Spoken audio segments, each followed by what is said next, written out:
Good evening, everybody, and welcome to the 11th Softer Side session. For those of you that have been tuning in every week, thank you very much, and it's good to see you all in the chat and in the comments again. And for anyone tuning in for the first time, welcome. Tuning in every week, thank you very much. And I've just realised that my YouTube's on in the background, just giving a nice time loop there. Yeah, for anyone new joining in, thank you very much for coming along. These are sessions where I very much get a chance to speak to other whisky enthusiasts and whisky geeks. And over the last 10 weeks now, we've been speaking to whisky journalists, store owners, bar owners, club runners, and things like that. But right back at the start of these sessions, I got to sit down with our Master Distiller, Eunson, and after a couple of months, we thought it would be a nice opportunity to get him back in and give a little update on what's going on at Tomatin. And today we also launched our online shop, and our distillery exclusives are available on there. So we thought we would taste through those drams. We've got a couple of mates to join us along the way. So as always, send in any questions you've got, let us know what you're drinking tonight. And yeah, please welcome Graham Eunson back.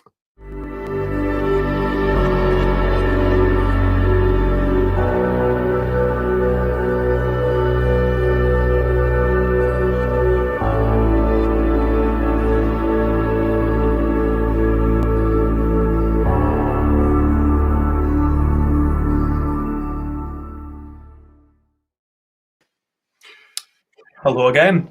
Good evening, Scott. Good evening, everyone else as well. Good to be back here again. It's nice to have you on the screen and not in the comments. You've been watching quite loyally over the last couple of months. Well, I have actually. I've been learning quite a lot over this last, what is it, about 8 to 11 weeks now, I think it is. So yeah, I've been watching regularly every week, and I must admit, quite enjoying it. So it's good. It's a bit unfortunate tonight that I've actually got to sort of work for a living, whereas normally I'll be sitting on the couch on the TV, a dram in hand, and enjoying myself. So, I know, but at least now you get to answer questions without having to type them out whilst putting your dram to the side and things like that. This is very true, yes. And at least tonight I can give Andrew some hassle rather than him calling me names and things like that. I don't think he watches. No, I don't think he does actually, which is a bit of a shame. Yeah. We'll send him the recording. We'll time mark the bits where you make comments about Andrew. How are you getting on? Good, yeah, good. I had an interesting experience on Wednesday this week. I went to a place called Tomatin Distillery. Hadn't been there for about 12 weeks, so I must admit it's looking good. Some of the guys, well, we'll explain a bit in a minute, I guess, but some of the guys have been in doing a bit of painting, tidying up and everything, and they have done a tremendous job getting the place looking really neat and tidy. So well done to the guys for that. It's impressive. So yeah, it was good to get back and actually have a wander around the site and see what it was looking like. But I've been working from home, obviously, for this last 12 weeks. And with being diabetic, I kind of have to social distance a bit more than most and stay at home as much as possible. So it was really good to get back there and see what they've been up to. Yeah. And so what's the general feeling on site? What are thoughts? I mean, I guess we should probably explain where we're at in terms of ramping production up again and things like that. Yeah, I mean, we shut down the distillery. I think it was Monday the 16th of March, if that was indeed the 16th, that we stopped the warehouse operations that day. We took the decision that day, right, finish what you're doing, go home, and that's it. But you can't do that without your production unit. So we ramped down the mashing that day and into the early hours of Tuesday morning. And then the stills were off by sort of close to play on the Thursday, and everything shut down.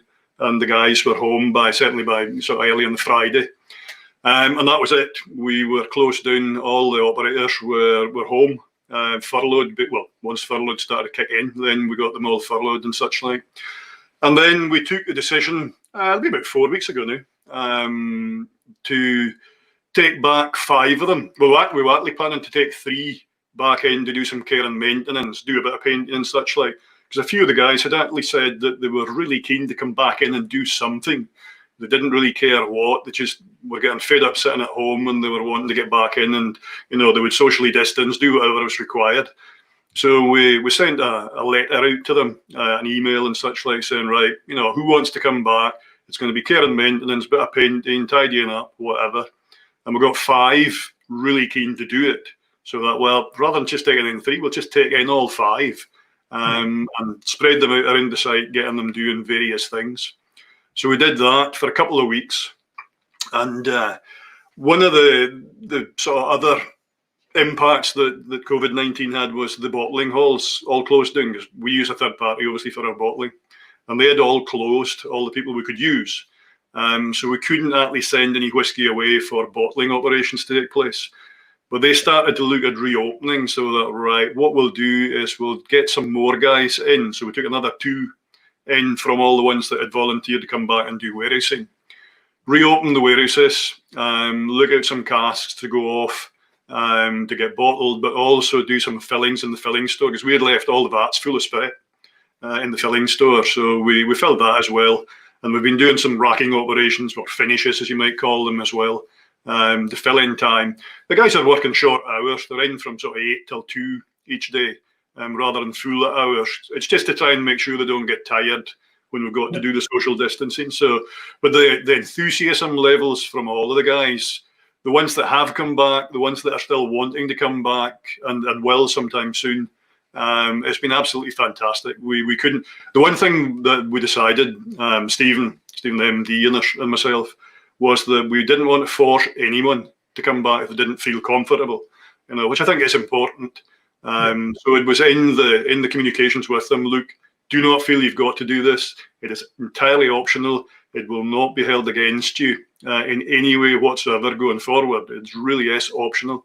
And every one of them is keen to get back in and get working again, which is absolutely fantastic.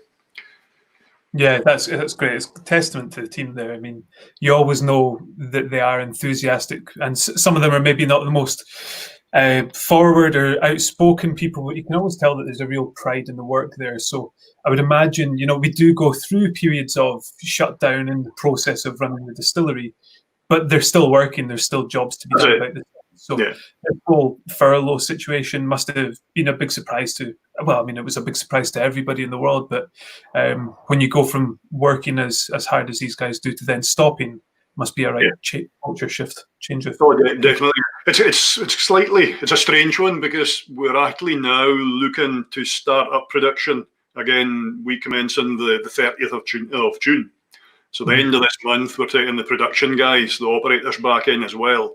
And we're going to start up on half production, or half what we were doing, because we normally just work Monday till Friday, because it's a big plant and we don't need to run 24/7. We just run 24 hours a day, yes, but only for 4.5 days in the week type thing. So we're going to start up doing 6 mashes rather than 12, which we normally do. Basically to allow everything to bed in, make sure we don't overwhelm the filling store and the warehouses again with production. So normally, comes the beginning of June, we're thinking about ramping things down for the silent season, which is normally July and early August type thing. So this year it's going to be the opposite. We're thinking about starting to ramp things up for July and August to start production again. So it's going to be good to get it back in. We may end up working 2 shifts in the warehouses, an early shift and a back shift, so that we can split the warehouse team into 2 groups, into their own bubbles, as the new catchword is and such like. So, but everybody, as I say, all the guys are really enthusiastic, very helpful. They're asking what else they can do to help and such like. So it's absolutely brilliant, the atmosphere. And this part, as you say, it's the passion for the place. Quite a few of the guys live on site. That's the ones we took in first to save any travelling problems. And then the rest of the guys will be in, and they're all rare and keen to go. So good on them. Well impressed. Yeah. Absolutely. And I mean, so like you say, we do have a shutdown every year. Is there anything different about the process of opening back up this time to a normal ramping up after shutdown? Is there any more challenges this time around?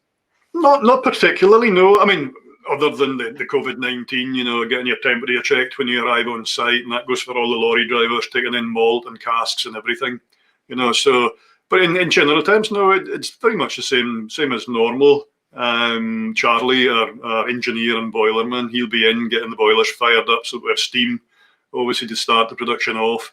He'll probably do that on the Monday, and we'll start mashing on the Tuesday afternoon type idea. So that, no, we have to do all the mandatory checks. You've got to have your boilers pressure tested and inspected and everything every year. That's compulsory. So normally that would happen in July. It's happening in June. In fact, it's actually happening on Monday next week. the boiler inspectors coming in to inspect both our boilers, the biomass and the LPG one, to make sure that they're good to go and everything's ready to get fired up. So all throughout the lockdown, so to speak, we've had people in the distillery looking after. Charlie, the engineer's been in doing some project work he couldn't get to beforehand. Evan, site manager or facilities manager's been in doing all the mandatory checks, the part testing. We have to test the fire alarms and fire doors, all that stuff. So we're actually in pretty good state to get up and running just as normal that we normally would do after a summer shutdown. Yeah. I just got a message in from Gregor, who's going to be joining us in a bit, but he was asking, with the shutdown that we've had now, is there any risk of there being gaps in stocks? I mean, this is definitely a longer shutdown than we would normally have, but would there be gaps, and how would you be able to counteract that if needed? Well, the good thing is that the gaps won't appear for probably the best part of 12 years, and I'll be retired by then, so it doesn't matter. No, it's one of that things that, yeah, we've been shut down now since the beginning of March, or early March type idea. So yeah, there is a bit of a gap there, but the great thing with what we do and what most distilleries, certainly the malt distilleries, do is you're never really looking for it to be, like, say, a 12-year-old isn't 12 years and a day. It can be 12, 13, 14, 15-year-old. So we've got stocks built up in the last 4 or 5 years that will certainly help smooth over this gap in the stock profile. And then when we ramp up again, we'll be going back to normal production as soon as we can. We'll start off doing 6 mashes, then 9 mashes, and once we're happy everything's okay, move back onto the 12 type idea. So no, the fact we've got this kind of 3-month gap in our stocks, not a major issue, because we can overage. And as I say, the standard, the core product, it's never all from a specific age. This the age in the bottle is the youngest age in there. It always contains older whiskey, so it's not really a problem now. Yeah, and I mean, we're talking about opening up again now, which is great, positive conversations to be having. But I know that during this whole thing, there was a lot of time where we maybe weren't so sure when it would be before we would be able to open up again. And I remember having a brief conversation with you in which you were saying that even if it was an extended lockdown into August, September, because we work a 4.5-day week, we could potentially do 7 days and try and catch up a little bit as well. Yeah, that's right. I mean, that was one thing we actually did think about, because as with everyone else, cash flow is always king in any business, and production is, it's quite an expensive thing to do. So we did wonder and looked at the options of leaving all the production till later on in the year, hoping that the whole situation had resolved itself to a great extent. Sales were booming, and we had plenty of cash to spend. We're not in a bad situation anyway, don't get me wrong, but it was because we looked at that and then thought, well, if we do that and we go up to 18 mashes, that puts a lot more pressure then on the filling store and on the warehouse operators to get all that stowed away. And hopefully, fingers crossed, there'll be a bit of a demand for Christmas coming up as well. So, October, November can be really busy months looking to ship out whiskey for bottling. So to pile all that into the last sort of 3 months of the year was going to be a bit heavy going. So instead of that, we looked at, right, how can we do this safely and spread it out over what's left of the year? What's our target for production for the year? And then work back from the Christmas shutdown, basically, to see when we had to start. And it turned out that it was June, end of June, into July was the sort of ideal time to get started up again, to make sure we made not our original target for the year, but making sufficient for the year that we were quite comfortable for the future. Yeah. And I guess as well, the other side of that, we're talking about stock as in laying down casks for maturation. The other side to that is stock in terms of bottles on shelves. And you mentioned that there was all the bottling halls shut down for a period, but they seem to have opened back up to maybe not full capacity, but they seem to be happy with the amount that they're being able to put out. So for everyone that's in the chat, I'm seeing so many familiar faces from the last few weeks, a couple of new faces as well. It's great to have you all in. For all of you in the chat, there will be whiskey for the rest of the year on the shelves. I mean, I guess. Yes, I would certainly hope so. Yeah, as you say, the bottling halls, they're not necessarily going flat out like they were prior to this whole thing kicking off, but they found ways to work, that they can do it safely. they may be running at 60, 70, 80% of capacity to make sure that they can work safely. But that's sufficient to keep us all ticking over at the moment. So yeah, it's not normal, but it's the new normal, as another one of the buzzwords from these days goes.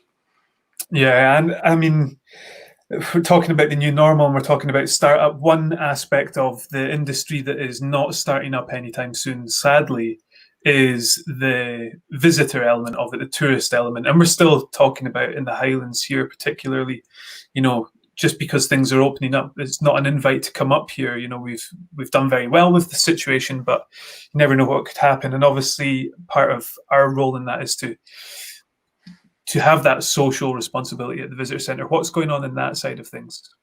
Yeah, I mean, it's a strange one, because obviously we would love to have as many people as come to the distillery as possible.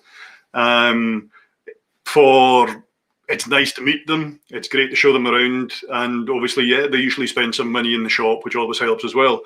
The downside is, it's a strange one. We want tourists to start coming back to the north of Scotland, to the Highlands and such like, as soon as we possibly can, once it's safe.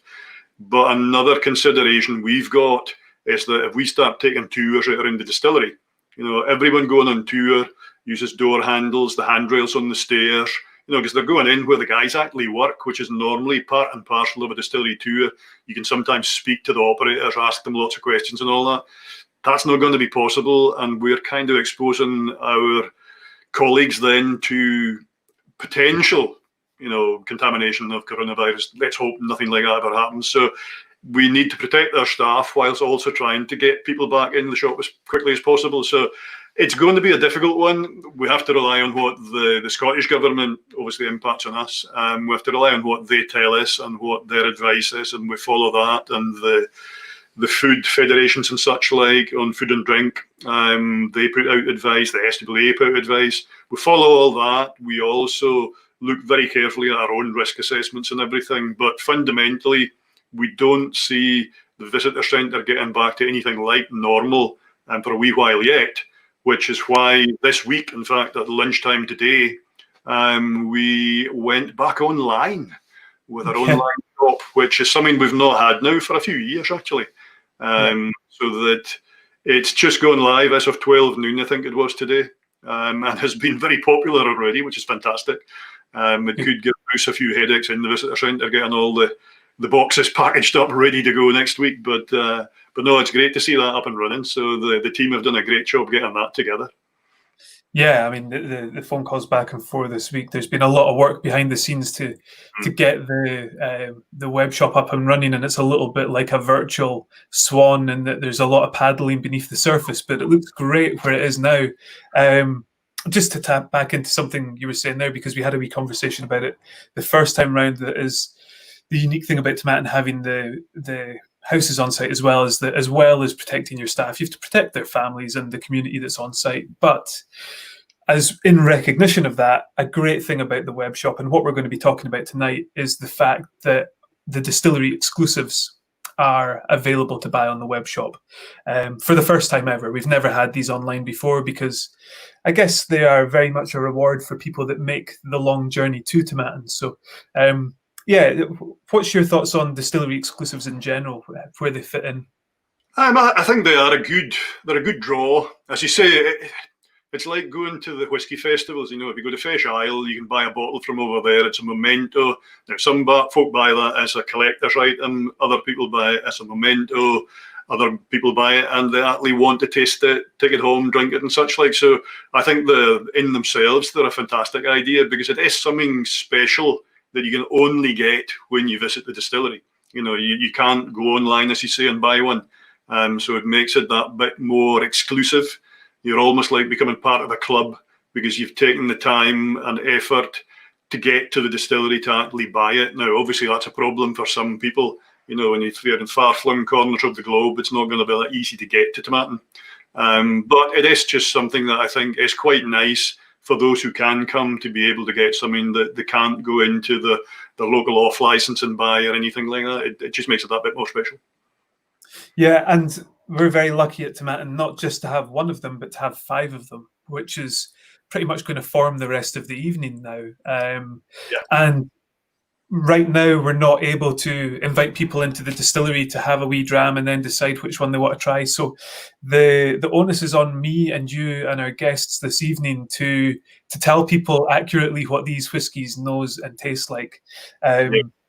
It's only quite when you were saying there that we have 5 of them. When we originally started this, and I can't remember what year it was now, it must be maybe 6, 7 years ago, I can't remember. We only had the 2. We had one which was bourbon and one which was sherry cask, and that was it. It was Oloroso sherry. But the demand was so high from everyone that came in, and so a lot of distilleries at that time only had one. So we were kind of unusual in having 2. And there was so many comments came from visitors to the distillery saying, well, why don't you try some extra ones, some more ones? And that's really where the idea of the 5 came from, was that, the guests to come into the distillery actually made the decision for us. So we spoke to our cooper actually in Spain to make the small casks. They're about 54 litres or so that they'll hold each cask. And he shipped over 5 of them and stands to hold them and everything. And they look absolutely beautiful. Now, that's an interesting thing as well, because a lot of the time when you get to do the visitor centre exclusive, the distillery exclusive things, there will be some occasions where it's a bottling done at the distillery and it's a larger bottling, but it's available only at the distillery. There's some distilleries that you go to that it's single casks, but what you're pouring it from is steel lined. Yeah. But you somehow, through your experience in the whiskey industry, managed to get it so that we have 5 wooden casks holding the liquid. The strengths are constantly changing. There's little fluctuations in flavour. These are inactive casks until the point that you pour it into the bottle. So I don't know if you want to explain how that happened, or... I'm not really sure if I should. I don't quite know how we managed to get off with that one, other than that it's the Revenue and Customs that control all that side of things, and we have to get licenses we have license to distill, we have license to hold warehouse goods under bond and such like, duty free.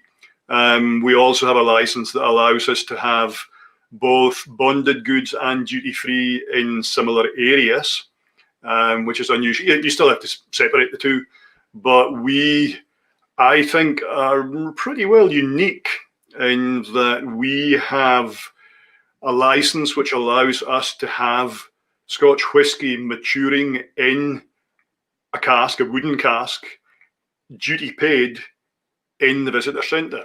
And I think that came in by sheer good luck with timing, that when we had the HMRC inspector come along to look at what we were planning, we explained it all to him and how it was all going to be carried out, when the duty would be paid, all of this. He said, yeah, I think that's okay. He says, I have a funny feeling the rules might be changing sometime soon, but if you get this to me in writing exactly what you're going to be planning doing, he says, I can get you a license to allow you to do that, which he did. They were nice guys, the Revenue and Customs inspectors. They were always very helpful, so that he got this through to us, so we are allowed to do it. I don't know of any other distilleries who have got the same sort of allowance we do. There's some other distilleries that do it's still whiskey in the cask and it's duty paid, but it's actually in a completely separate area to the shop and such like. So that, I think we are probably unique in that. So I maybe shouldn't speak too much about it in case there's any HMRC people on here who take a license away. It's quite good when they're not going to visit us so frequently. That's what we'll say. The visitor centre is shut for now. Get away with it for a couple more months. Now, Greg's Whiskey Guides made a comment there that 44 litres. I think you maybe said 54, but either way, is a small cask. And I think it's probably worth explaining the process in that you'll select the cask, which is either a full barrel or a butt, and then the amount required will go into that cask in the visitor centre, and it will be topped up until the cask is gone, and then you select another one. So maybe you want to explain that a little bit while we taste the first of these casks. Yes, absolutely. What we do is when one of the casks is getting near empty, the warehouse guys who will actually go in and take the spirit from the parent cask, for want of a better description, to put it into the cask in the visitor centre, they'll flag it up to me, look, there's not a lot left in that cask, we'll need to select another one. So what we'll do then is get, normally Richard, head warehouseman, will go out into the warehouse and he'll draw samples from casks of a similar style, because we don't want to change the style of the 5 we've got, really. So he'll go and he'll draw lots of samples from various casks of that style. We'll tell him which ones we want samples drawn from. He'll go and get them. And then it's just a case of nosing. Yes, occasionally even have to have a taste and such like. And from that, we will select the cask. That cask then gets moved into warehouse 13, not because it's unlucky or lucky or anything else. It's the one right next to the visitor centre. And what they'll do, it's a racked warehouse, and they'll put that cask on the first rack level up. So it's easy to get to it from floor level, just standing there. And they put a hose into it, and they will at least siphon it out into a 20-litre drum, and then take that 20-litre drum into the visitor centre, put a funnel in the top of the cask, needing topped up, and pour it in. It is as basic and agricultural as that. The one thing we then have to do is remeasure the strength, because we've added some from the parent cask. And in the case of a butt, the PX and the Oloroso, you don't have the same maturation losses in a big cask. So the strength will probably stay reasonably similar. Whereas in the barrel, the ex-bourbon, the one we're trying just now, you may actually find that the difference between the two casks could become, quite a bit as far as the alcohol strength goes. But anyway, no matter what, the whiskey's always getting older. So the longer it sits in either the parent cask or in the one in the visitor centre, the smaller cask, it's going to be losing strength, because that's what happens. So we've got to make sure we strength that casks regularly to make sure that we put on the label it's actually accurate as far as strength goes. But that is how it's done. It's just a case of we look for a similar cask. It's up to the same standard. One of the problems we'll come to later, I'll speak about with the PX, but it is a case of we'll use this cask now. This was a 2007, if I remember correctly. Yeah. Ex-bourbon. It may be that when this gets close to finished, I'll look at a 2008, so that we keep it at roughly the same age every time. But it has to be one that we feel comfortable has the characteristics that are undoubtedly Tomatin, the fruity, lightly sweet, easy drinking style, but also emphasize the style of cask quite clearly, because again, one of the things we like to do, or like to try to do anyway, is be as educational as we can. So, you go around the distillery, you can see inside a mash tun, you can actually walk inside a mash tun. Hopefully within the next few months, we'll have a mill all opened up, you can see inside, and the screen, because a screen's something you don't very often see in distilleries. And we'll have one, we've an old one, not in use, we'll have it all opened up. You can see inside a condenser. So what we'd like to do is be fairly educational. So by having a range of different cask styles, people can actually see the differences between them, choose their favourite, or hopefully favourites, plural, and take them away with them type idea. Yeah. Well, whiskey number one, we've got 5 to talk about tonight, but whiskey number one, as you mentioned, there is a first fill bourbon barrel, 2007. So 9th of November 2007 it was distilled, and it's currently sitting at 55.3% ABV. Yeah. And this is a style of Tomatin that I love. I know it's a style that you're quite fond of as well, but that first fill bourbon barrel, kind of up to 15 years old, is really, really lovely, lovely liquid. It is, yeah. I mean, it's quite sweet, which you would expect from an ex-bourbon. You're going to get that vanilla, coconut, toffee, caramel, whatever type characteristics coming through on the nose and on the taste, to be honest. And that's the style of whiskey that, as an individual, that's my personal preference. I probably will contradict myself as we go through all 5 of them tonight.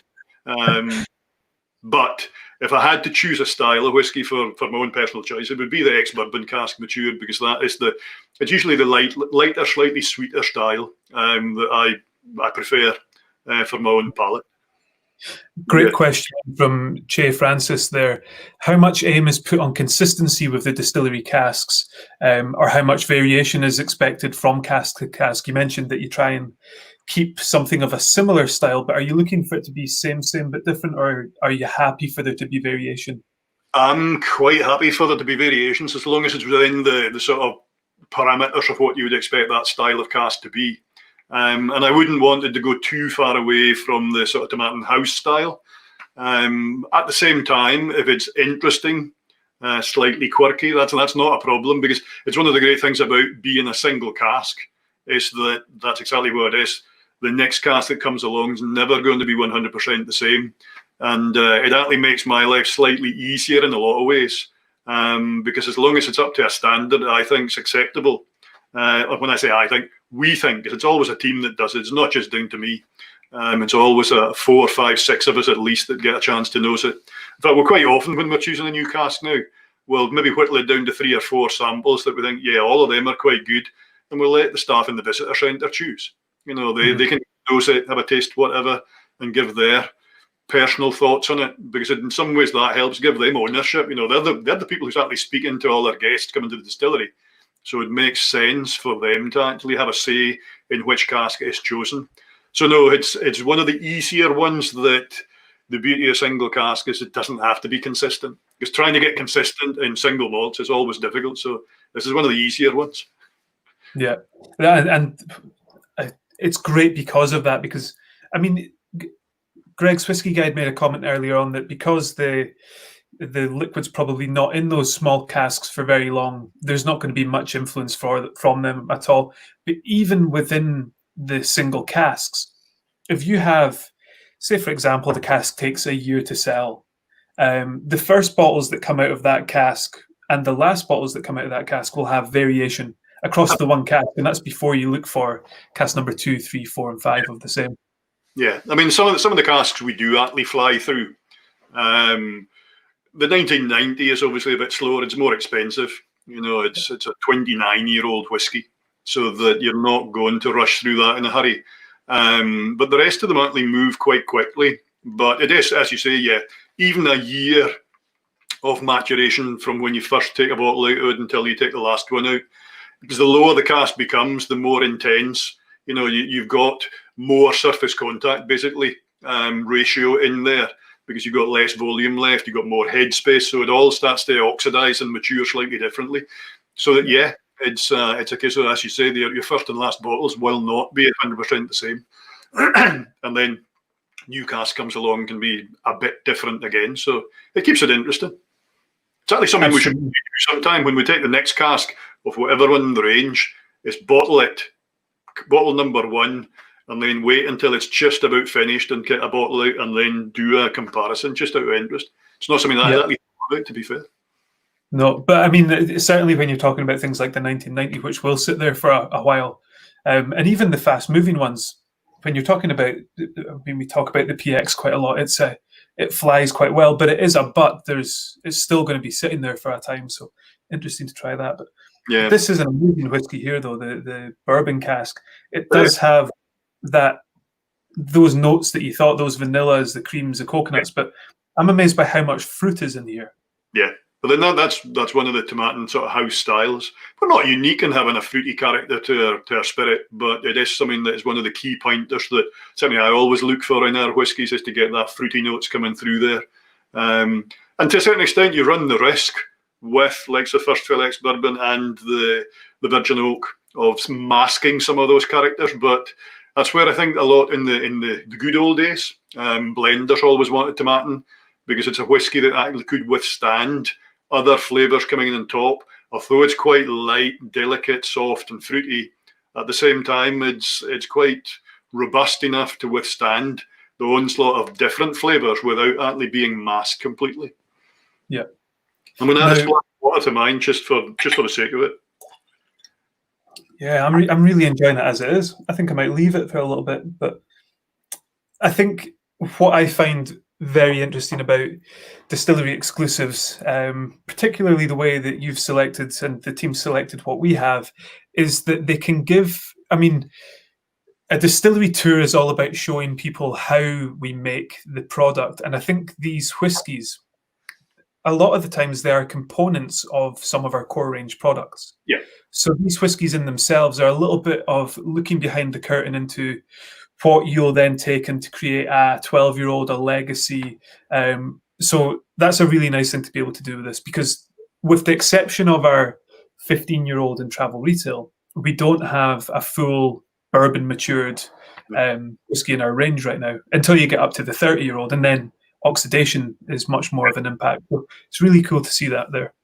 It is, yeah. I mean, the first two we're going to try tonight is the Virgin Oak and the ex-bourbon. Well, that is what makes up the legacy, so you're seeing the two component parts. And then Oloroso and the ex-bourbon, that's all part of a 12-year-old. And, so it is, it's all the sort of component parts that, okay, these are unique 5, but they give a indication of the styles we have available that we can then mix and marry together to give us slightly different takes on all that, vary the percentages to give you the characteristics you're looking for. And that's what we'll have to do, obviously, with the 12-year-old to try and keep that consistency there. Yeah. Yeah, I mean, I don't know if anyone's going to be buying a bottle of the bourbon and a bottle of the Virgin Oak and trying to create their own legacy, but you certainly could give it a go. Absolutely, yes. Absolutely. Yeah. You may need to take slightly more bourbon than you do of the Virgin, so maybe one Virgin and half a dozen at least of the bourbon to try and mix closer to right. But now, I'm pretty sure with patter like that, you were a salesman at some point. Never. Always be the first. Well, the second whiskey that we're going to try is the Virgin Oak, but we're going to bring in our colleague Julia for that. If Julia gives me the thumbs up, I will bring her in. Yeah, she's good to go. Hiya. Hi, Julia. Julia is muted. Sorry, how's it going? Good. Good. How are you? Yeah, I just tried that bourbon along with you guys, and it was so nice. Oh, yeah, really Beautiful, good. isn't it? So for everyone watching, Julia, you're in our marketing team at Tomatin, but like myself, Graham, and Gregor that's going to be joining us, you're a bit of a whiskey fan as well. Yeah, definitely an enthusiast. I think I used to call myself kind of more of a whiskey noob because I was completely new to it. I still do feel really new to it, even working in it and even drinking it and visiting distilleries in my own time. But I think that's a good thing, to feel like, you're still at the beginning and there's still so much, because there's just every year there's just so many different things going on. So yeah, whiskey new. It's a good thing to have, I think, diversity and knowledge across the team, because you probably reflect a larger customer base than perhaps I do, with being a total geek and wanting to know all these facts and figures. Just by being someone that's interested in whiskey and trying different drams and occasionally visiting a distillery, that's probably a bigger reflection of the market. So it's nice to have that and be able to talk about that.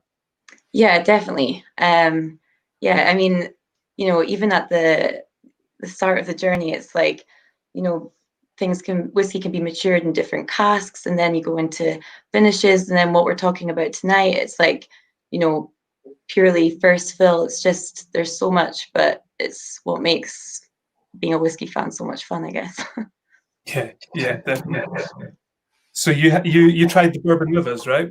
Tried the bourbon with you guys, loved it. Okay. But I'm really looking forward to trying Virgin Oak, because like you guys were talking about, I've tried obviously Virgin Oak as being vatted with other like ex-bourbon, like Tomatin Legacy and other whiskies, but I don't actually think I've tried, this is only Virgin Oak, right?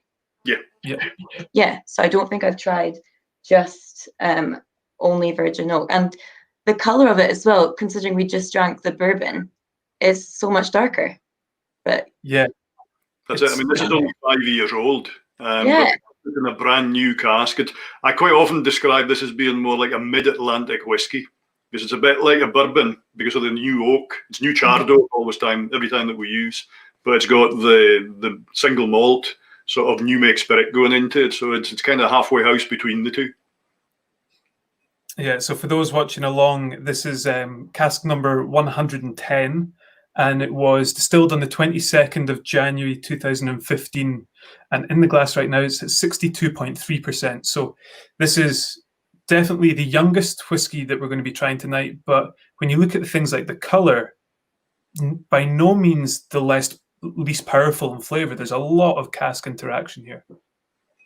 And I think, Graham, this ties back in a little bit to what you were saying earlier on, that some of the casks, you're looking for things that showcase Tomatin in a certain light, and on other ones, it's a little bit quirky. It's maybe something that you don't normally see, and this definitely ticks that box. Yeah, I mean, there's quite a few distilleries now that are using virgin casks throughout Scotland, and it's, to a great extent, it's nothing new. But I think it's a great way to mature a small amount of stock. We don't do a huge volume of this every year, because really the only thing we normally use it for is for the legacy, But for the single cask exclusive in the visitor centre, I think it's a really interesting whisky to have in the mix, because the wood-driven flavours are so intense, which you would expect, the same as a bourbon will be, because it's taken all the extractives out of the wood. The ex-bourbon cask we tried first, that had already been rinsed out with bourbon for 4 or 5 years, so this one's got all that intensity in there, which really gives it a different character altogether. Yeah, absolutely. Just seen a questions come in there from, I think the way I would pronounce this is squinugi, which seems like the most Scottish word I've ever heard. But it's, Scott, are there any plans for another Quattro series? And I think this year the plans for limited release are put on hold because of the current situation. And you've asked on probably the one of these streams, I'm going to have to be very political with my answer, because we've got someone from the marketing team in with us, so I'm not able to give away as much as I normally do. But not something like Quattro with the 4 sherries, but we like to have fun, and we've got some interesting casks up our sleeve. So I'll say that, and hopefully Julia won't tell on me to the rest of the marketing team. Yeah, that's a good answer, Scott. Yeah. Well, wait till Julia leaves, and then we'll tell you later on. Yes. Yeah. I'm gonna be watching in the background. I'm gonna be in the comments. Yeah, she wasn't going to at all until I said that. Exactly. Yeah, I mean, Squinugi. Squinugi, yeah. That's a junction on the road to Aberdeen, doesn't it? You've just got that Squinugi junction. Could well be, yeah. No, but I mean, mentioning the Quattro series, that was again going back to what I was saying about education and such like. The Quattro series was fantastic because it had 4 different sherry casks, different styles of sherry, with the same age, the same Tomatin going into them, but they all came out slightly different. And that is, again, something that is fantastic to be able to notice the difference and nose it and taste it for yourself type thing. So, it's fine doing it with these here tonight, obviously, but things like the Quattro series was an interesting one for anybody who is into their whiskies and want to know what different types of sherry will do to the whiskies. You can compare like for like. So it's all part of the fun and games. Yeah, I loved Quattro because I think 99% of the time when someone says to you, I like sherry matured whiskey, their reference point is Oloroso. So to be able to put the other sherries out there, and we're going to be doing that a little bit tonight, was really, really cool. There was another question came in there. It's gone past in the chat now. Jim Schultz, how long has this been in virgin oak casks? So a little bit over 5 years. Yeah. 22nd of January. Yeah. It had its 5th birthday. Now, Graham, how long would you look to leave something in virgin oak for? To be honest, this would be normally about as long as I would want to. You run the risk with virgin oak casks that the wood becomes too intense. It's almost like drinking pencil shavings, because it can become a bit too woody. Having said that, we did have for a while a virgin oak cask that was actually about 9.5 years old. And was absolutely beautiful still.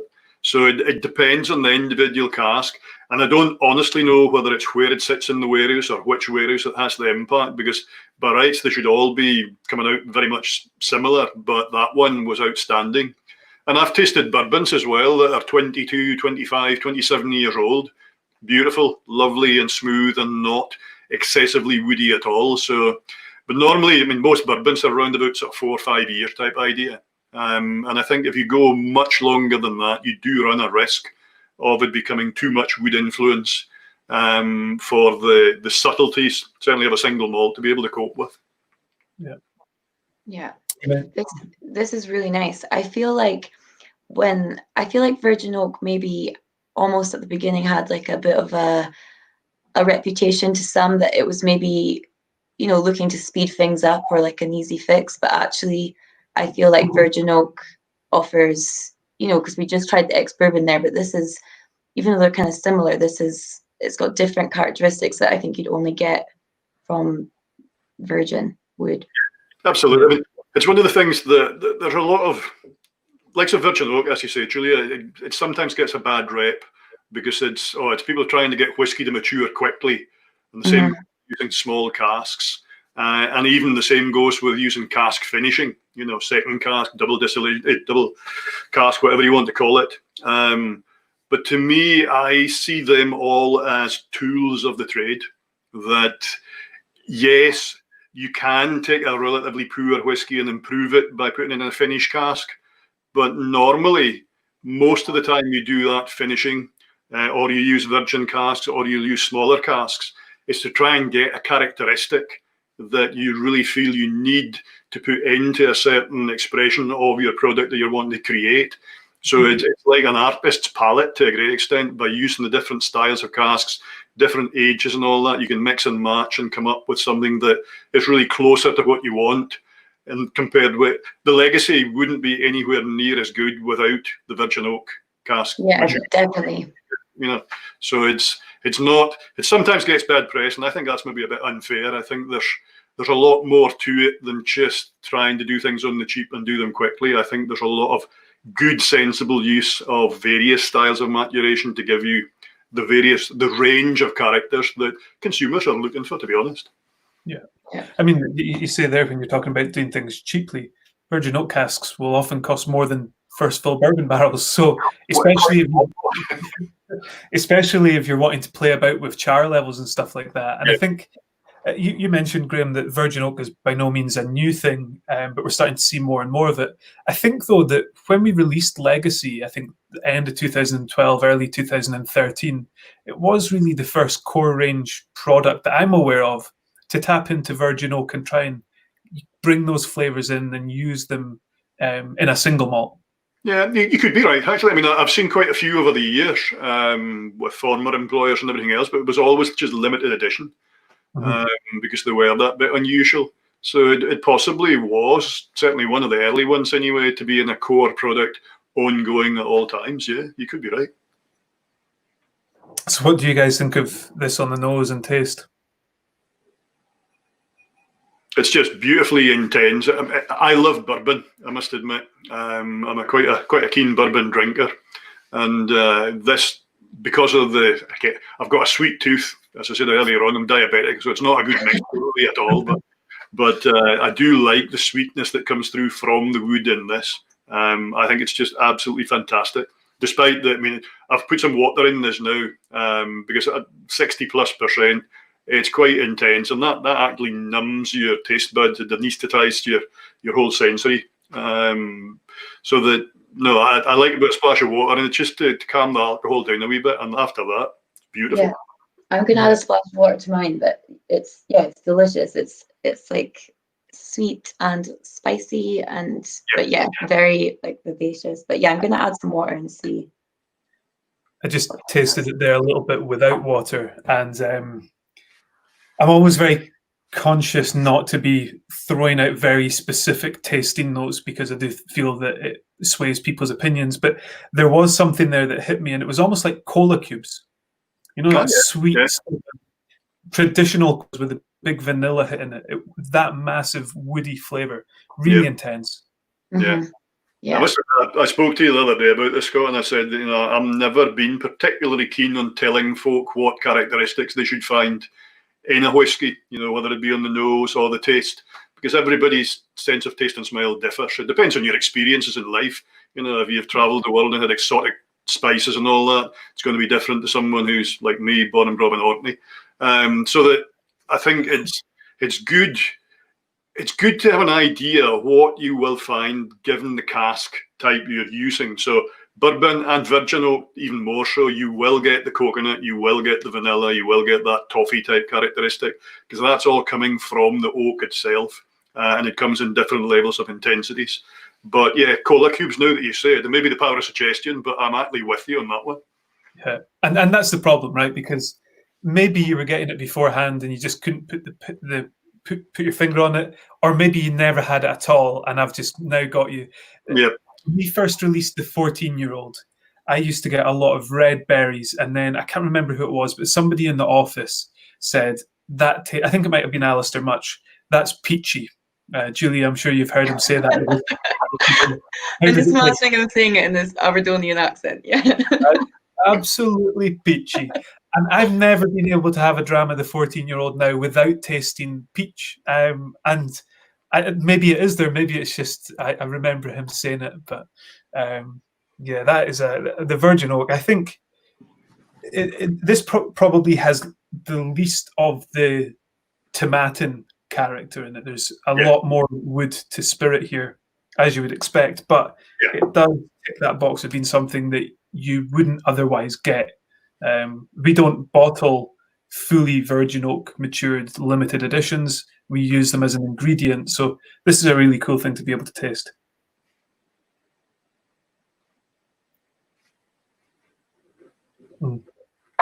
Lovely. Really nice. Yeah.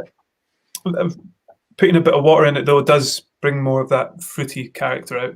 It does, yeah, because initially, if you tried it full strength, what you find is the woody notes really, really intense, and everything else is masked because the alcohol's too strong. So, yeah, splash of water always makes it that bit more approachable. And it's interesting seeing some of the comments. Donner Pass has just said, definitely prefer Legacy to the 12. I saw right before we came on that Donner Pass whiskey was meant to be in Inverness now. Yes, yeah. I mean, to be fair, so are we. Julia, you're the only one that's in Inverness, right? Yeah. Yeah. So, I saw a marketing question there as well from Tabitha. Yeah. She was asking about the marketing of each bottling, and does exclusive bottling merit a more exclusive campaign? But because these whiskies were distillery exclusives, and previously you could only purchase them from the distillery, and like Scott was saying at the start of the show, it was kind of like a reward for making the journey to the visitor centre. The labeling and stuff is just very old school and kind of personal. So it's the Tomatin bottle and this green box, and then it's handwritten. And now, for the first time, as Scott mentioned earlier, that you can purchase online, that's exactly what you'll get, but you can also personalize it with a message. So that's the. So that's a good question for even just wider releases. We do limited editions every year, and I think one that you can speak to quite a lot, Julia, because you worked on it very closely, was all the activity that we did around Decades 2 last year. That product definitely did have a marketing campaign totally unique to how we would market any other releases. Yeah, I mean, Decades, the second release of Decades was basically, the marketing campaign was essentially Tomatin Life, which is just all the people that make up Tomatin. And because Decades had whiskey from the 70s, 80s, 90s, noughties, and some from 2010s, the story and marketing campaign featured employees, and we still have employees who have worked in the 70s, 80s, 90s and onwards. So it was kind of about their story, and that how it relayed into the final whiskey. So yeah, that was a really nice marketing campaign, and you can still find out a lot about that on the website. And I think one of our, Graham, you can keep me right, our longest standing employees, like 44 years. Richard. Yeah, Richard, and like that's incredible, and still working at Tomatin now. So speaking to these people who have worked for Tomatin for so long was really interesting. God, Richard he'll be coming up for, well, I guess he started when he was around about 18, and he's now over what was the previous retirement age. Yeah. So he's probably 46, 47. Yeah. Years now. But remember, like all good Tomatin employees, Richard did go away for a year and then come back. I mean,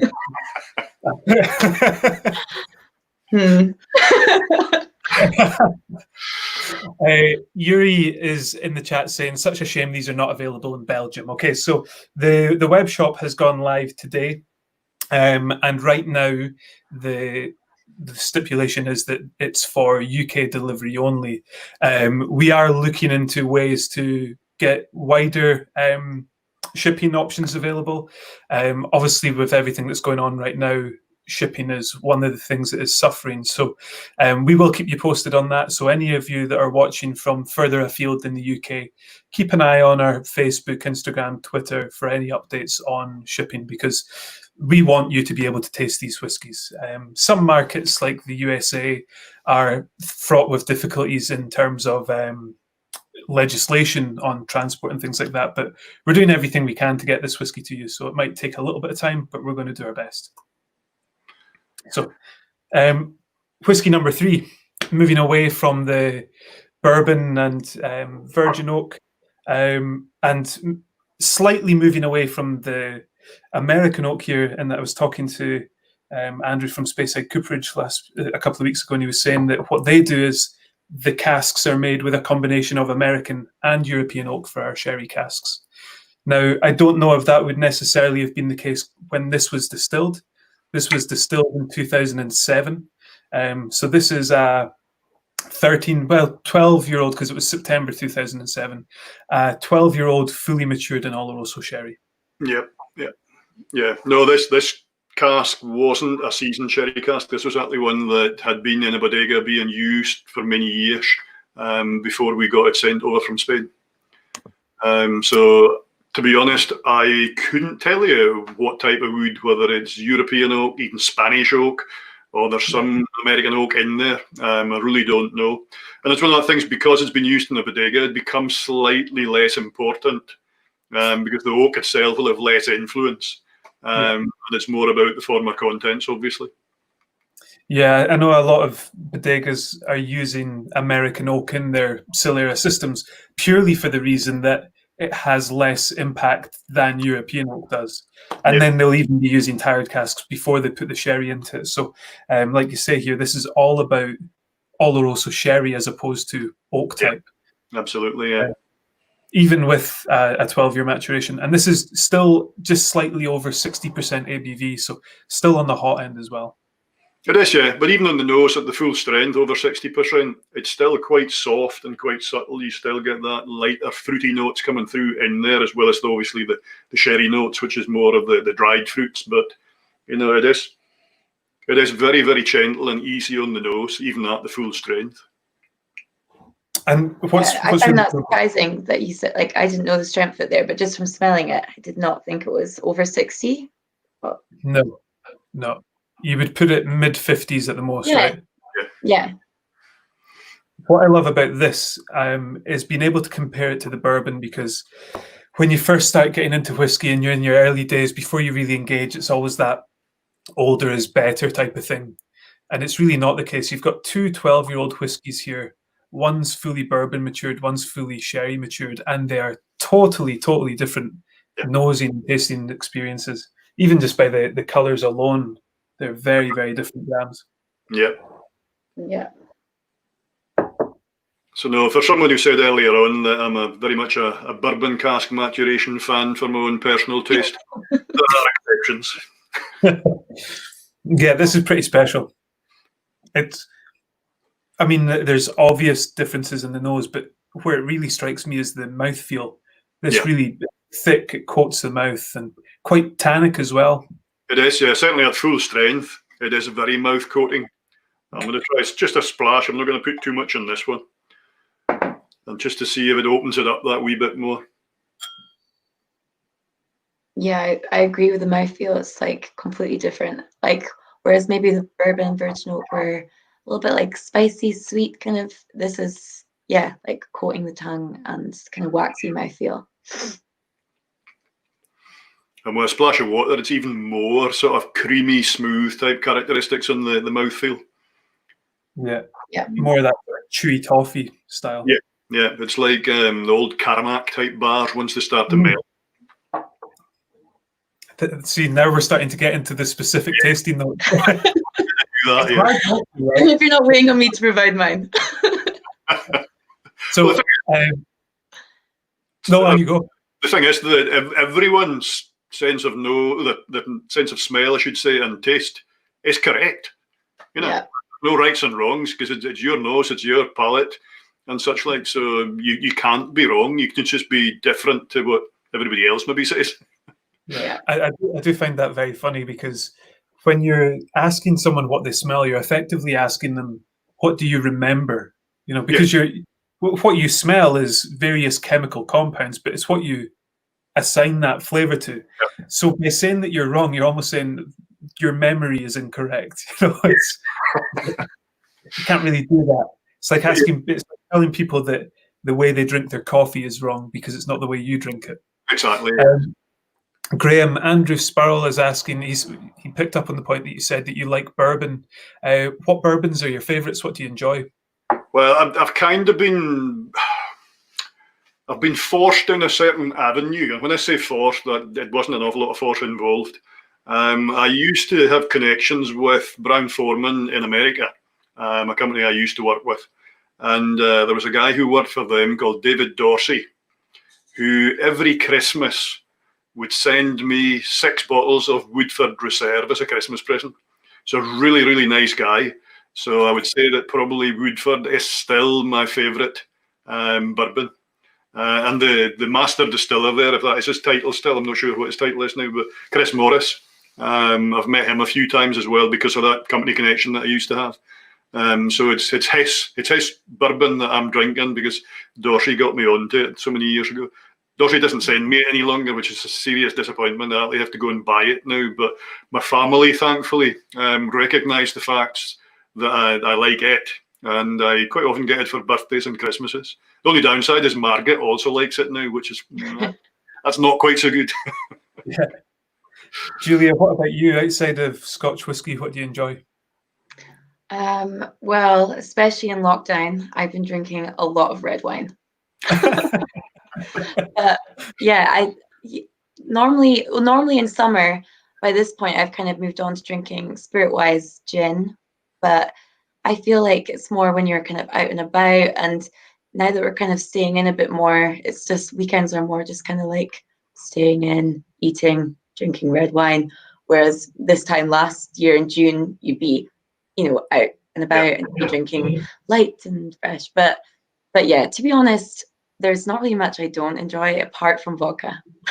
I will join you with that one. I'm not a vodka fan. Anything else I'm open to. I love rum as well. Yeah. Do you know, I was just before lockdown, actually, the week that we were told that the office was shutting, I was in Denmark, and I tried a vodka. I think it was called Puffin Billy. It's made by, I'm going to get this wrong, but it's made by Borders Distillery, I think. My friend Rod that I used to work with, he was showing it off, and really nice stuff. Not like a vodka in that it had flavor rather than just spirit, but so that was new for me. And I guess it goes back to what I always say to people that say that they don't like whiskey, is you've just not found one yet. But yeah. But I do want to get into bourbon a wee bit more. I want to start, so I might try that one that you like, Graham. I know our other colleague Scott Fraser, he quite likes a bourbon, so I think I'll start asking him for some recommendations. But maybe that'll be my next thing that I start drinking. He's actually got a bottle of bourbon for me that he brought back from his last trip, but I've not seen him properly since everything's happened. So I'm looking forward to that. So on the bourbon chat, Greg's Whiskey Guide has asked Elijah Craig Barrel Proof 12-year-old, would you use one of their casks? Now, Graham, I've always thought that from a Scotch whisky point of view, that there's actually an advantage to having bourbon casks that have held bourbon for a shorter period of time, because there's going to be more oak in there. Yeah, I mean, it depends on whether you describe that as an advantage or not. It's just different, yeah. If the bourbon's been in there for 12 years, it's obviously going to have rinsed more of the extractives out of the oak, so you will get less influence second time round when we fill it for the first time with single malt new make spirit. I wouldn't say that necessarily the one's better than the other. They're just slightly different. So that to a certain extent, the bourbon, whichever bourbon's in there, doesn't matter that much, because what it's really doing, unlike sherry, which is imparting flavour into the oak, bourbon is doing more extraction rather than imparting. So the make of bourbon doesn't matter so much, but the length of time it will be in there will make a difference. But whether that would be noticeable, I honestly don't know. We buy in bourbon cask basically from two different cooperages, one in Louisville, Kentucky, and then we also buy ones from Andrew at Speyside, because we can get them as and when we need them, whereas it takes 6 weeks to ship them across from Louisville. But it's not something that I've really ever tried. Whiskey that's, let's say, been 5 years in a 12-year-old bourbon cask as opposed to a 4 or 5 year old one. It's maybe something I will have to have a look at to see what differences are in there. It'd be interesting to see, but then I think a lot of the time with things like that, is that what the cause is, or is it just generally cask to cask differences is always a little bit hard to measure? You're always going to get cask to cask differences anyway. It depends on where the wood comes from. The original trees, that are used to make the casks. If they're from different forests, different parts of the states and such like, you may get different flavours with them as well. And I know that Andrew is doing a lot of work on that side of things, along with the French owners of Speyside Cooperage. They're doing a lot of research into the wood and the impact of different styles of wood has. There was a real gentleman in the whiskey industry, Dr. Jim Swan. Sadly, he's no longer with us, but he was a real expert on all that side of things. And I was fortunate to know Jim relatively well. And I tried to learn as much as I could from him, but his level of knowledge was way beyond my brain capacity. But he was really at the forefront of all that. And some of that is now being taken on by the cooperages to try and get right down to the fine detail of the type of oak, where it's grown, and what impact that will have on the spirit. So it's quite interesting stuff. Yeah. I think we're going to move on to our fourth whiskey now. Julia, I know you said that you're going to try these two and then go and make sure that we're not saying anything that we shouldn't be saying from a marketing point of view, and we'll bring in Greg. Yeah, I'll join in the comments and I'll watch with everyone else. I just want to say, I actually got a message while we've been on this video regarding our online shop. So we are going to endeavour to ship the Distillery Exclusives to EU countries as well as the UK. So if you're interested in buying a Distillery Exclusive and you're in the EU, if you email visitors@tomatin.com, we will try and get it to you. We'll give you a delivery quote, and yeah, we'll try and just get that to you. So, but guys, thank you so much for having me. I've enjoyed all the whiskeys so far, particularly this one, the Oloroso. I think this is my favorite so far, but I know we still have 2 more to go. So I'll let you guys have a good night, and yeah, I'll watch backstage. Thank you. Before you go, you mentioned at the beginning that you are on a whiskey journey of sorts, like the rest of us, and you document that on Instagram. It's certainly most years when we're able to get out and about and buy bottles and go to distilleries. So tell everyone where they can find you if you want to follow along. So yeah, I've got an Instagram called, it's @WhiskeyJulia. I think I actually recognized a couple of people in comments that I've spoken to on there. So this is me. And yeah, I will speak to you guys in the comments. But thank you guys. Perfect, Julia. Thank you. Have a good weekend. You too. Bye. Yeah, cheers, Julia. So we're now, if he's ready and gives us the thumbs up, going to bring in Gregor, who is a Tomatin super fan. I would say Tomatin PX super fan. Gregor, I first came across you after being on Roy's channel on Aquavitae, I think it was, or was it on the Scotch Test Dummies? And we'd been chatting about the casks, and you pinged me a message asking me to put a bottle aside for you. Yes, indeed. I stalked. I went bottle chasing. I went hunting. Yeah, I can't remember through which. I mean, PX was on my radar through the Dummies for sure. Yeah, and then I reached out. But I thought I was here to talk about the legacy. I've got nothing to say about the PX. I've got no opinion. I must say one thing that has been very funny over the last few weeks. We're new to this YouTube thing now, but anytime I bring up the PX, I get a message from you saying, "Will you stop talking about that PX?" The first rule about PX is you don't talk about PX. Yeah. So, Gregor, you're in America right now, but not with a very American accent. And despite having the most impressive backdrop there, you don't actually work in the whiskey industry. So, tell us a little bit about yourself and what you do. Yeah, I'm a Musselburgh boy. I'm a Scottish expat. I don't know if you call it expat. I'm an export. I'm a Scottish export. I left Scotland about 15 years ago to work at Adidas, or Adidas in Europe, as a footwear designer, a running footwear designer. And about 6 years ago, I got the opportunity to move out to the US. I always wanted to kind of live and experience the US more than a holiday would give me. So yeah, I moved here out to Oregon about 6 years ago with my wife and my wee boy. So yeah, that's what took me here. Fantastic. And so, were you a whiskey fan before you left Scotland, or is this something new to you?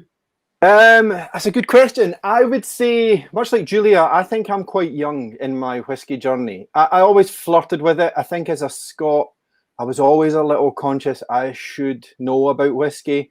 So I would always have a whiskey on my shelf. I don't know that I reached for it with enthusiasm. My gateway was actually Glenmorangie, quite middle of the road whiskey. But I think not until about 3-4 years ago did something click. And I think much like you said, there is truly a whiskey there for everyone. It clicked. And not to do collections by half, I went full on, and Pandora's box opened, my bank balance depleted, and it's now an issue. I love that. This week, the timing of this has been perfect. I was saying to Graham off air that, on most of these sessions, we've not actively been talking about whiskey. That we've definitely been having a dram, but it's not been the focus. And just this week, just in time for this going live, we got an email out from the Scotch Whisky Association talking about responsible drinking and how to promote that online. And you just calling your habit a problem probably has not helped us achieve that goal. The buying. I enjoy responsibly. Yes.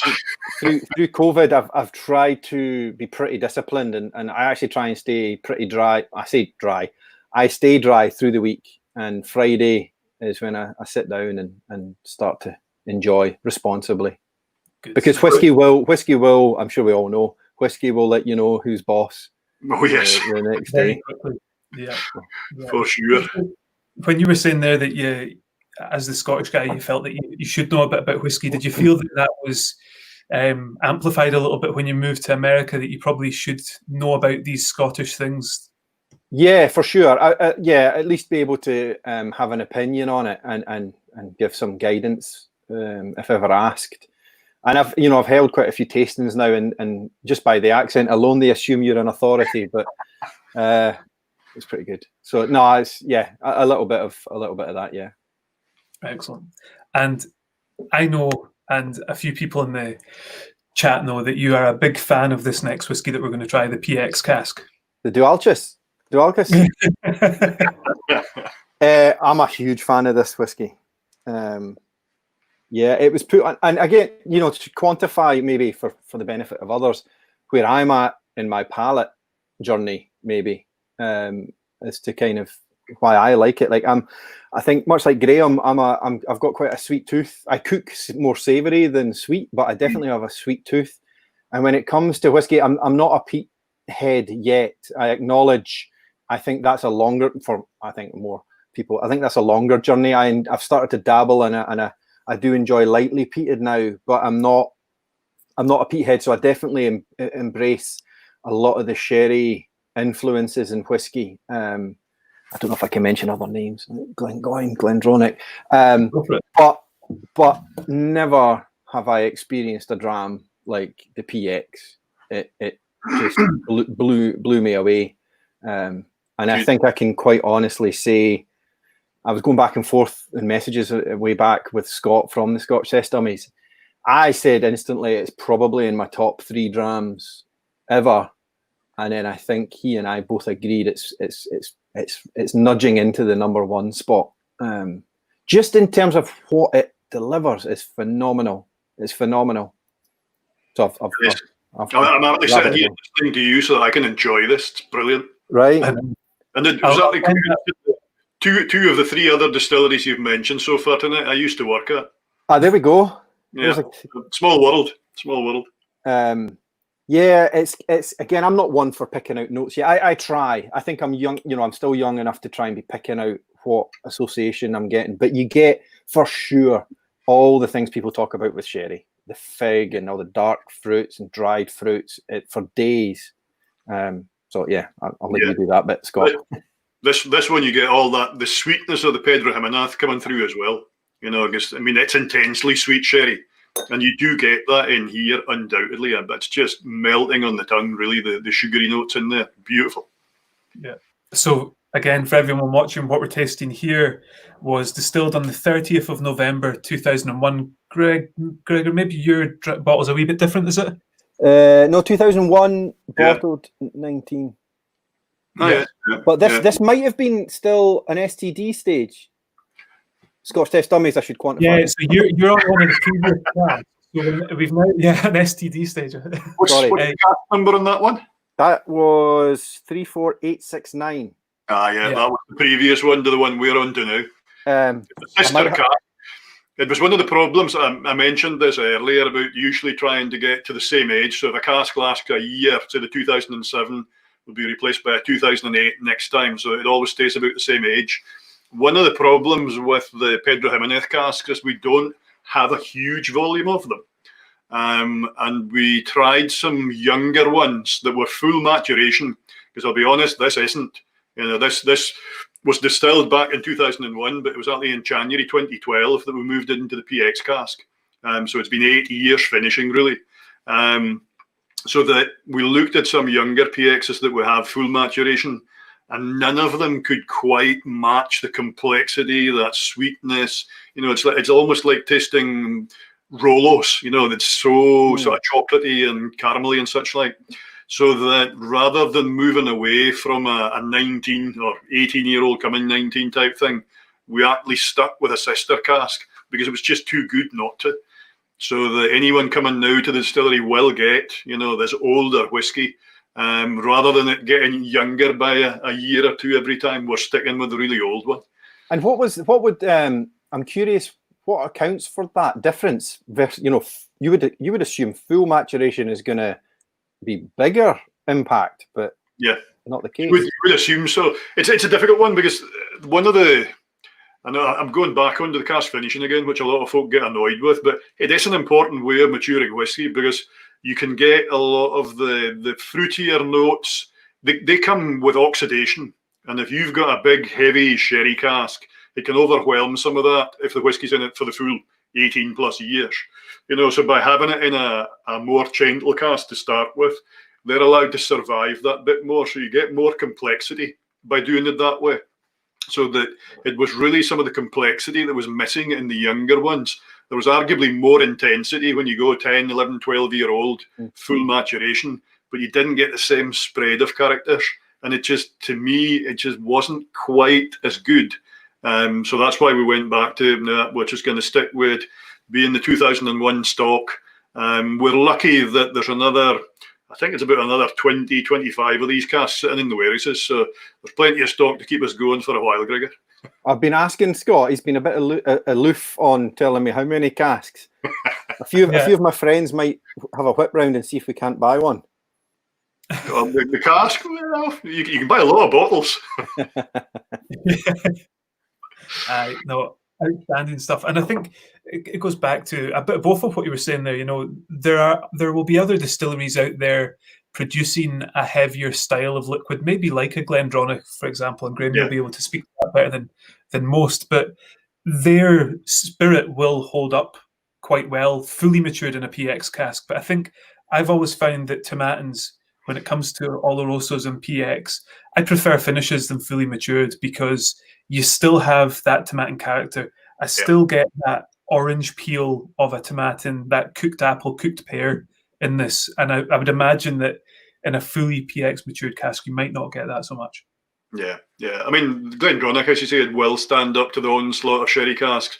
It's a heavier spirit, you know. It used to be coal-fired stills when I was there. I left there 24 years ago, I guess, but it was coal-fired still when I was there, and that did give you a bit more depth and character in the new make spirit that could withstand the sherry cask, and the two actually go well together, you know. So for someone who, I keep on saying that I'm a bourbon cask style guy, I also love some of the old Glendronachs as well, you know. So it's a case of it works for them. I don't think the full maturation, as you say, works so well for us. I think we need to look at, if we're going to the older ages of Tomatin, we need to have a gentle maturation initially before that heavy onslaught of the sherry cask.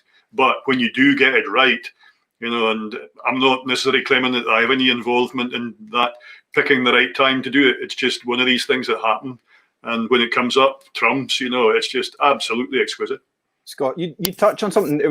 I do have a couple of questions prepared, but you did touch on one of them, which was going to, and I was going to ask Graham that, you know, this PX is so dramatic, and it is so powerful. And on a previous chat, I think with Scott, we talked about how it's maybe not it's not a poster child for what Tomatin's fingerprint is. But then, you know, I'm curious to hear from you, and maybe, I mean, Scott, you've touched on it, but like, what would you say is the fingerprint of Tomatin that still shines through those 8 years of PX influence?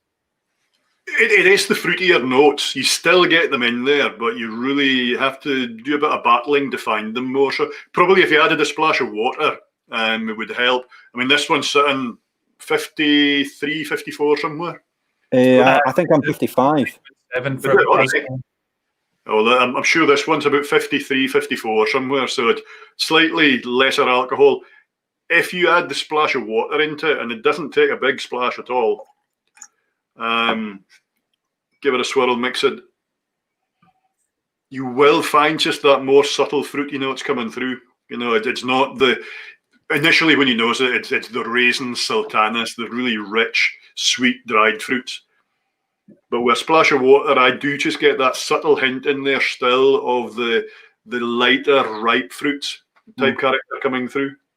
But it is, with this one, it is reaching the stage where you are almost losing the Tomatin house style, so to speak. Doesn't make it a bad whiskey. It actually makes it like I say, for me, it's top three. Like it's stellar whiskey first, and you know, and it's amazing that it's Tomatin at the same time. Well, not having been in the distillery this last 12 weeks, I'd actually forgotten just how good this was. Not that I sit drinking this every day at work, just in case anyone gets a wrong idea. He definitely does. Well, I might. Responsibly, though. I think my answer to your question, Gregor, there is that I think what I've come to recognise with Tomatin is that the house style, the Tomatin fingerprint, isn't the same in every dram. There's a thread that develops. So I've always found a citrus note in a Tomatin. Now, when I'm tasting something like Legacy, that's maybe more lemon sherbety. But when I get to this, it's that orange peel that you would get in an old fashioned. Now, you're not going to get orange peel from a PX cask. So I know that's from Tomatin, and I know that's a development of that citrusy note. And younger Tomatins, bourbon matured, always get an apple, a fresh pear. With these things, it's more like apple turnovers and like pastries with those things in them. So it's more a case of picking out flavors that are not common in PX casks rather than picking out the Tomatin flavors that are common in this dram. Which you can only do once you know what the sherry is giving, which is an interesting one. It's an interesting one to sort of use that to almost remove and deduce what's under there. Which we do have. I do have some PX. My wife loves PX sherry. So Sweet I'm not mad. Oh, it's phenomenal. It is. It is. I noticed Luna had a question there about using second fill sherry cask to see if that would give a better full maturation, which to a certain extent, yes, but you don't get the same character. You get a different one again, because a second fill sherry cask, it's amazing how much less influence that has than a first fill. You don't have the same amount of sherry left in the oak to be drawn back out again, so that we normally now will only use sherry cask twice. First time obviously has the biggest impact. Second time we always do full maturation for the second time, but it never has quite the same impact as using a refill cask for say 10 years and then the sherry cask for the next 6 years. It's not the same doing the full 16 in a second fill sherry cask. It just gives you a different character once more, you know, so it's more differences to add into the mix, more of the palette to work from type thing. I guess that would almost be like comparing the virgin oak to the bourbon. You know, they're both American oak, but one of them's been used once already. Yeah. And leaving an ex-bourbon for 10 years wouldn't give you the same as the virgin for 4 years. Yeah. That makes sense. Yeah. Question, how does, because again, I'm fairly new in my journey, but I thought I liked Oloroso more than PX. And then the Tomatin PX happened. And, you know, the Oloroso, when I was at the distillery with Scott, the Oloroso didn't have a look in after I had the first mouthful of the PX. What would you say is the differences and contrast between those, the Distillery Exclusives, that is? Between these two? Between the Oloroso and the PX. I mean, the Oloroso comes across as being so much lighter. You know, it's not as syrupy, it's not as treacly. You know, Oloroso as a sherry is much lighter than the PX, obviously. And these are two, you know, tremendous examples of what they both give you. But the PX is just quite amazing. The amount of, it's almost as though it's still been left half full of PX. You know, the amount of influence it has. Obviously, it doesn't. That would be against the rules for us to fill it if it did. It would be nice to actually have that much PX to have and sit at. But no, I mean, they're both, I would say they're both good examples of what each style will give you. And the PX is much more sweet. The PX for me, it's in that special little selection of whiskey that I would consider for Christmas Day. You know, like if I hadn't maybe bought a few bottles that the wife doesn't know about, it would be only a Christmas Day bottle. But it's stunning. It's stunning, and the finish is phenomenal. You know, that's also what's nice is like it just keeps on going. You know, you can easily sit with it, and 1 dram would do an hour. It's phenomenal. Yeah. I think for me, the difference between the Oloroso and the PX there is certainly on the mouthfeel. That Oloroso does have that tannic, almost drying sensation. It is, I mean, it's 8 years younger than the PX as well, so there is a more of a roundedness to the PX just by virtue of its age. But I think the Oloroso has much more of that. The classic sort of spices that you can get from European oak casks, whereas the PX leans much more to that sweet sherry style there. A question coming from Ben Marnick there, Graham, and maybe the 12-year-old's a good example of this. So what percentage of first fill to second fill in a blend of sherry product from Tomatin? Whoa, depends on which one you're talking about. But like for the 12-year-old, it's going to be for the sherry part, which is roughly, let's say, a third. You will probably be about 60%, 65% of that will be first fill. So only about 35% roughly. So about a third will be second fill. 2/3 will be first fill of the sherry content in the 12-year-old. Because the second fill just doesn't give you the same amount of flavour, of sherry flavours coming through. It's got some there, but it's nothing like even a short time spent in a first fill sherry cask. Yeah. So the current recipe will be around about, let's say, roughly a third of the 12-year-old will be sherry cask matured, and within that, a third will be second fill sherry casks. It's not exactly that, but it's somewhere in that sort of region. I'm not going to give out all the recipes tonight. Scott, I had one question. Oh, no, on you go. I was just going to say there was a question coming from Tabitha there asking how oily are these drams. She's noticed that cask strength whiskies tend to have that oiliness over lower ABV whiskies. And I don't know how well you can really see on this. You can't see at all.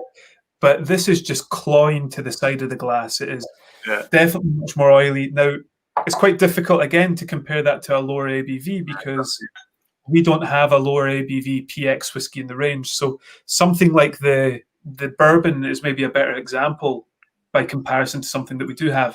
And even still, there is that much higher strength, so it sticks to the glass that bit more flavor retention in there. The PX, though, when you look at that, I mean, whether you call it the legs or the angel's tears or whatever you want to call it, the PX, I mean, they're still slowly running down the glass.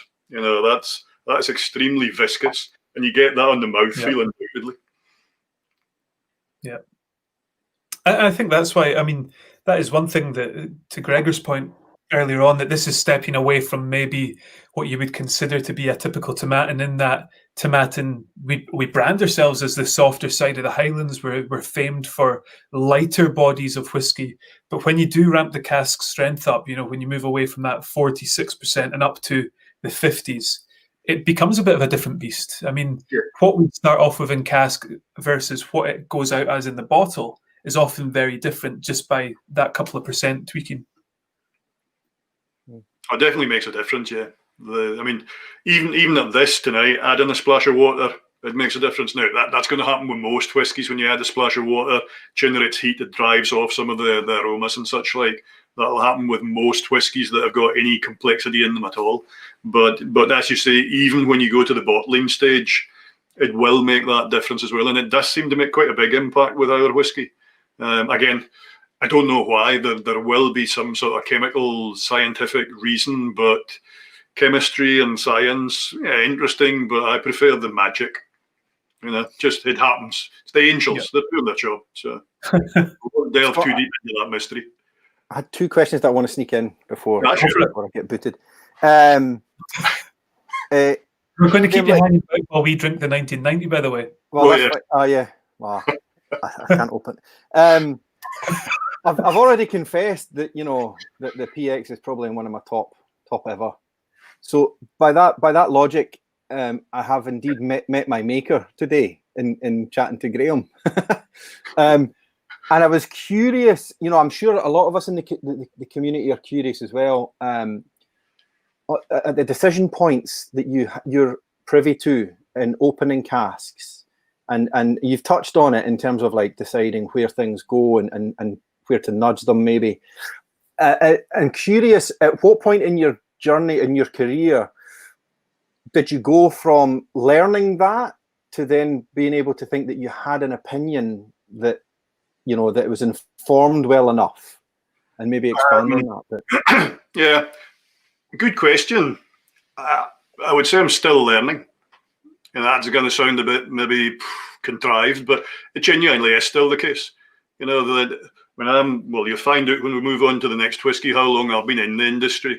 And I don't know anything like a hundredth of what there is to know. I've been lucky. I've worked in some great distilleries with some great people, and I've tried to learn from all of them.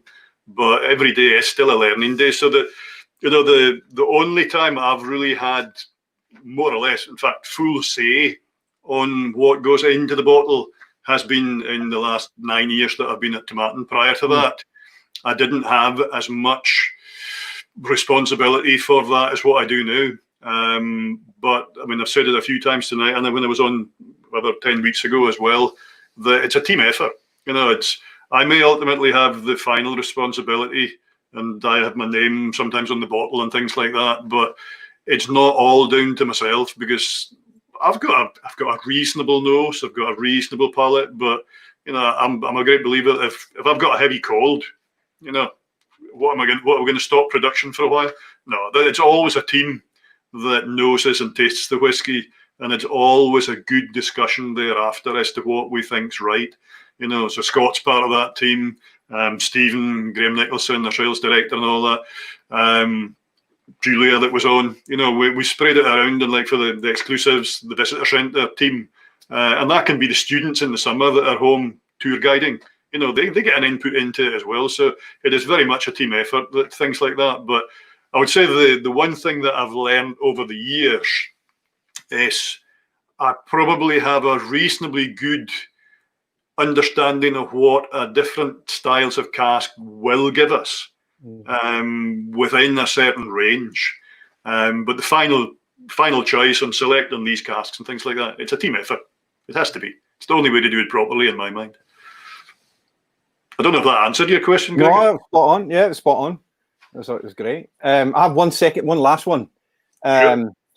You know, I think it, as big as Tomatin is, I think it's still maybe a little under the radar. Equally, probably one of the finest sporting events is off the radar of the world, and that would be the Orkney Bar, the bar. And it was a personal question. I was going to ask whether you might not be affiliated to Kirkwall or not, but I was curious whether you are an uppie or dooney, and if you're not, what would you choose? I am an uppie. I am the son of an uppie bar winner. My father won it back in the mid-1980s. Actually, on a Monday, it was on Boxing Day. Let me pause this just here. There are 3 people out of the many watching that know what the bar game is, Graham. You're going to have to rewind a little bit before. Christmas Day and New Year's Day, or New Year's Day and Christmas Day every year. In Kirkwall, in front of it's coming up for 900-year-old cathedral, there is a leather ball about yay big, stuffed with cork, so it's hard, actually. It's thrown up from the market cross into a scrum of anything from 250 up to maybe 400 people. Half of them are uppies, half of them are doonies. The doonies try and push it down the street into the basin at the harbour. The uppies push it up the street, which is a challenge because we've got to push it uphill, so we don't have gravity on their side, but then we are the better team normally. So I'll get a lot of comments about that from Orkney. But we push it up to what is known as Mackinson's corner. That's the uppie goal, so it needs to get up and touch against that corner. There are no real rules. It's just a case of you push either way, and you can smuggle it, you can hide it, you can run with it, you can do anything. There's no set times. It can be anything from half an hour. I mean, some of the boys' bars, because there's men's bar and boys' bar, some of the boys' bars can be over in a matter of just a couple of minutes if they get a breakaway. I've seen men's bars still going on at 7:30, 8 o'clock at night. So there's no timelines, there's no referees. It's something that you kind of need. There's quite a few similar ideas throughout the country, but I think the one in Kirkwall is probably the biggest. And well, I obviously think it's best because I'm an Arcadian and an uppie to boot. So my mother is a dooney, I will have to admit that. But no, I take after my father. I'm an uppie. And when my kids were born, my son was born in Orkney. So when we left the hospital, the Balfour Hospital in Kirkwall, where he was born, I took him past Mackinson's corner to see where the uppie goal was. And when my daughter, she was actually born when we were at Glendronach. So we took her home to Orkney and came across on the ferry. And if we went in the normal route, she would have been a dooney. So I took a different route to actually take her in so that she came past Mackinson's corner as well. So she's also an uppie. So my mother's the only one in the family that's a dooney. We've lost all of the viewers now because they've gotten really fed up. Strange tradition. Tabitha Adams is coming with possibly the greatest comment in the last 11 weeks. This sounds like something from Scott Squad. Have you seen Scott Squad over in the States, Gregor? No. It's a comedy sketch show around a Scottish police force, and it's absolutely hilarious. But right. I'll send you some link. One to hunt out, yeah. Fantastic. On that note, or actually trying to get away from that note as much as possible, Rory at Activite has asked, he said he's just finished the PX. What would you move on to now? We're going to move on to the 1990, and that is something that we're doing just because of the vertical idea tonight. But what I would say for Roy, because I know that you're into more of that oxidized flavors and things, this is really a whiskey that you would like. We're moving into a 29-year-old, fully matured in an ex-bourbon barrel. I'm not entirely sure what the strength is, Graham. Do you have it in front of you? I don't know if you can see it there. Just a moment. I'll do this. No, it's a wee bit tight in. I'll let you read out the strength. I'll read out the strength in it, yeah. It's 57.5. 57.5, which is higher than the PX that we just had. Yeah. Even though it's 10 years older. Yeah, and it's in ex-bourbon cask. Yeah. which you would expect the losses to be more and such like. But this one stood up very, very well. This one's actually quite special for me, by absolute, complete and utter fluke and coincidence. This was actually put into cask on the 24th of September 1990. So it is 29-year-old, coming up for 30. The 29th of September 1990 is a day that I'll always remember, because that was the first day that I drove into Scapa Distillery up in Orkney to start what turned out to be a career in the whisky industry. So that was my very first day in the whisky industry. Happened to be the same day as that was filled. And I didn't know that. Even when that cask was selected, I didn't notice it.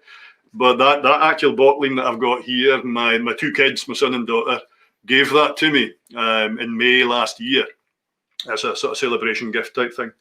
And I looked at it and I went, the handwritten label on it, it was my daughter's writing, I think. And I said, did see that, the date, that September date? And she says, yeah, why is it wrong? And I said, no, did you make that up? No. Kind of worried that there was something wrong with it. And I says, wow. I says, I hadn't noticed that before, but that is the day I actually started in the whisky industry. So this bottle, I'm not quite sure when I'm going to open it, because it's obviously something, I may keep it until the day I retire, so it'll be a whisky from the day I started in the industry till the day I retired in the industry. It'll get consumed. So That's a pretty remarkable thing. It's an absolute coincidence. Absolute coincidence. It's almost such a coincidence that it goes beyond that. It's something a little bit weird going on there. Now, a little thing for everyone that's watching is that Gregor has a bottle of this, but he's a very, very smart man, because he knew that we were going to try and bully him into opening it, so he hid it in his basement tonight. So you're not going to jam along with us, Gregor, but if you like, I'd like you to stay on the screen and sure, have a look at with us. Yeah, absolutely. I used to, when I was taking tours around the distillery anytime, and we went into it with the sort of the photo that's behind us there, the background, it's the casks that are in warehouse 6, and we've pretty much got a cask from every year that we've got stock from. And I would be taking tours into the warehouse, and I would say to them, this is the year you were born. I said, here. So some folk would say, yeah, I was born in 1989 there, it's cask number 2224. And I said, well, that was filled on the same day as your birthday. You can take it home with you. And there was sort of 365 to 1 chance of getting it right. And then I came within 2 days one time, and I thought, no, I'm going to have to stop saying this. It's getting dangerous. I also remember somebody saying, you can take the cask away with you if you can carry it. But then the problem with that was that the oldest stock is the lightest. Exactly. So people are walking out with 1967. Roy's come back in. Few ask the price. So Roy, on this one, it's £375, which is a good chunk of change for anybody. But when you think of this as a 29-year-old single cask, I would argue that is a pretty more than fair price. When you look at a lot of 25-year-old core range bottlings can be more than that now. But there you go. And if I'm not mistaken, I think when I was at the shop with you, Scott, there was was it the 36? It was either 36 or similar. Yeah. And I compared, again, it's one person's opinion, but I compared the two, and I opted for the 1990. Yeah. It must have been because it was Graham's birthday. That must have been it. Yeah. It was so special. Exactly. Yeah. Just tasting this. This is a remarkable whiskey. It's beautiful colour. Aye, yeah, outstanding. Normally, when we talk about these oxidation-driven flavors, Graham, we're talking about the power of old refill casks. Yeah. But this is almost, I would normally say myself that after about 20 years old, I like to move away from first fill bourbons into refills. But this is a first fill bourbon at 29 years old. And it's got so much of that tropical fruitiness, but it has the bourbon sweetness as well. It's an interesting thing that nothing is overpowering here. Yeah, it is very, very well balanced. For being a first fill and for so long, it's probably, I would argue, and I stand to be corrected by people on this who have different opinions to me, but I think the bourbon, because it is that bit lighter, maybe can go the full maturation for longer, whereas a sherry cask, the sherry would dominate. to a great extent. But there'll be exceptions to all these rules. It's a gut feel that I would have. I was putting spirit into a cask. It would be right. We need to, if we're looking to have this spirit kept for, an 18-year-old, a 20-year-old, a 30-year-old, whatever, it would probably go into refill casks initially. But you may get off with bourbon cask, and obviously this one has, because it is tremendously good balance in there. It's just combination of so many different aromas. As you say, you get the ripe fruits, you get that fruity notes coming through. You definitely get the oxidation-based flavours in there, but you do have that vanilla, the hint of coconut, but it's not as intense as you would think it would be for being so long in this cask. With the amount of loss, I'm curious on how much depth of stock is there without. This is of all. I mentioned earlier that we had lots of casks of the various types, that we can still feed from. The virgin oak and the bourbon, obviously, we get younger, and even the Oloroso, the PX, we're kind of sticking at the 2001. This is the only cask left from this parcel. So once this is done, that's it. We will then have to look at getting something else as our older style whiskey. And I'm not yet sure what that's going to be. There's still about 60, 70 bottles worth, I think, left of this one. And because of the price, obviously, it doesn't sell as fast. Having said that, I think the first thing we sold today when the online shop opened was a 1990. So who knows? It may disappear quite quickly over the next few days. It sold pretty fast to me when I was there. I can say that much. Good. You can come back again anytime you want, Gregor. There's a note in this that I always try and describe it to people, and I think I got it pretty close recently, was there is a smell when you smell that whiskey of walking into Warehouse 6, that Dunnage Warehouse smell.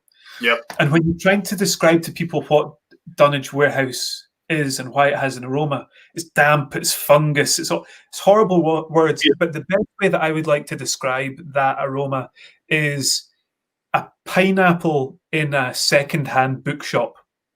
It's that dusty but fruity sort of thing.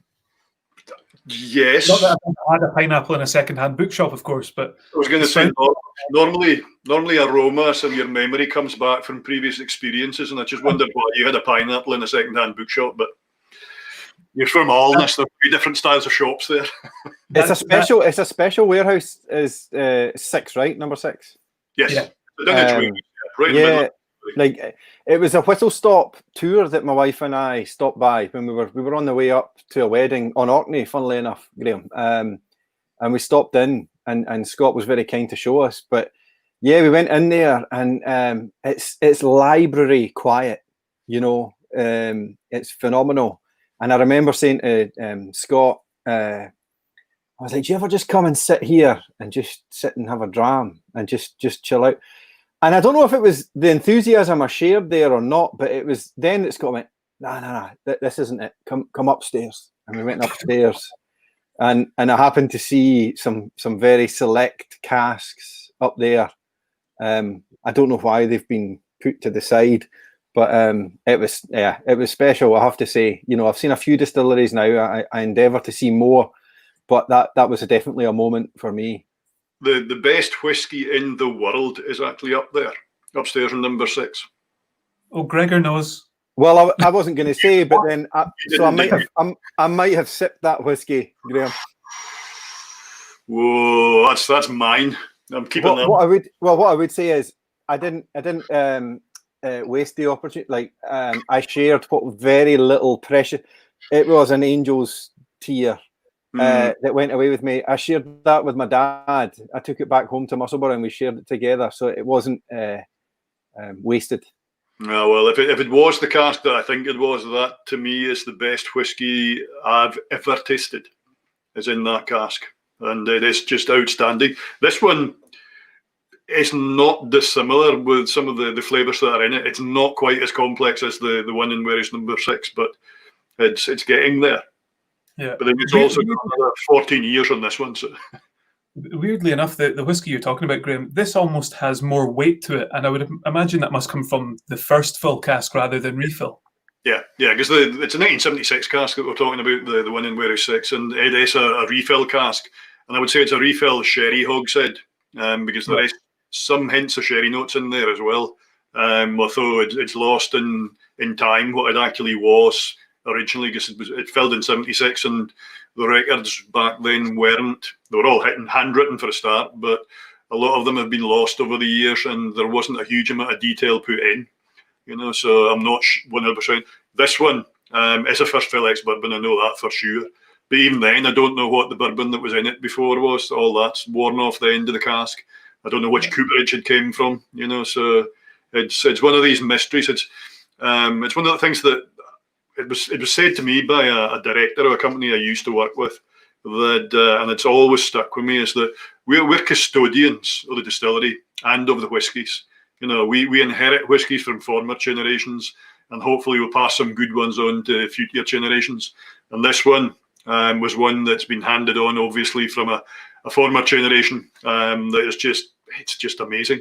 It's one of the things that Tomatin, we're quite fortunate. We've got a reasonably good stock of older whiskies, and it does handle age well. I've only been there 9 years, so I've missed out on the advantages of that. But if you look at Dougie Campbell, who was Master Distiller previously, Dougie will be in his 70s now. He worked there for something like 56 years.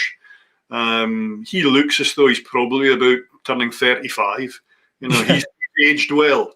Charlie Edwards, a bit the same. All the guys who have worked there for long, long times, they all seem to be aging very well, and the whiskey does the same thing. Let me know when the 1978 ages as well, and I'll take a bottle of that for my birthday. Okay, we'll bear that in mind. One question has just come in. I'm aware that we're sitting at 1 hour and 50 minutes now, making this one of the longest sessions. This is moving into the terms of this might very well be the third lockdown whiskey festival at this rate. But one question that I actually want to know the answer to as well, Graham, is if oxidation is involved in fruitiness, would not filling the casks up all the way produce a fruitier spirit? That's from Aaron Hardiman, and I guess what he's getting at is, if you partially filled a cask, could you force oxidation in younger whiskey? Yeah, yes and no. A lot of the oxidation that you need is actually the cask breathing in and out. That headspace gets quite strong with alcohol vapors, because it does evaporate off into the inside of the cask. But the oxygen you need is coming from outside, because that's one of the great things with oak, is that although it's almost like a natural Gore-Tex, it's waterproof, but it still breathes. And it's one of the few woods that actually does that. So that it's the oxidation coming in externally and being absorbed in through the wood and into the spirit is actually more important than inside. Plus, we would be at a huge financial disadvantage if we did that, because we have filled the casks. We would need double the amount of warehouses, double the number of casks. And in a sherry butt, you're talking £1,000 a time type idea. So financially, it wouldn't stack up. But even if it did financially, no, it's the air from outside coming in through the wood that is where the oxidation really comes from. There we go. Perfect. Well, these are 5 incredible whiskies. And Gregory, I don't know if you've got any more questions there, but if not, I would just say thank you, everyone, for watching in, and Slán Java. Indeed. Have a good evening. Slán all. Cheers. Cheers.